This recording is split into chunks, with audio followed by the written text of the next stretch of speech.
Lucia, ipinagkatiwala ng ating manunungko sa kanyang simbahan ang alaala ng kanyang kamatayan at muling pagkabuhay upang ipagdiwang magpakailanman. Atin siyang sambahin at sabihin, Pabanalin mo ang iyong sambayanan na iniligtas ng iyong dugo.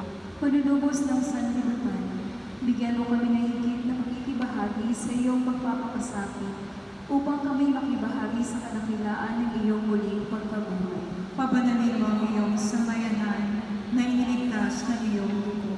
Nawa ang iyong ina, aliw ng mga nagdurusa, ay pagtanggol kami ang damayan namin ang bawat isa, tulad ng pagmamahal mo sa amin.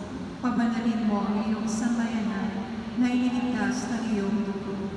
Sa kanilang mga pagsubok, itulot mo ang mga mananampalataya ay makibahagi sa iyong pagpapakasakit at may pahayag sa kanilang buhay at iyong pagligtas na kapangyarihan. Pabanalin mo ang iyong sambayanan na iniligtas ng iyong dugo.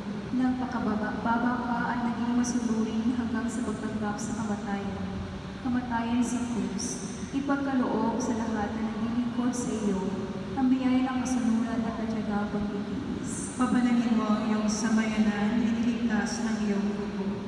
Makahati nawa ang lahat ng mga namatay sa iyong kadakilaan at sa wakas, ikaw rin ay kanilang makapulong. Pabanalin mo ang iyong sambayanan na iniligtas ng iyong dugo. Magsitayo po ang lahat.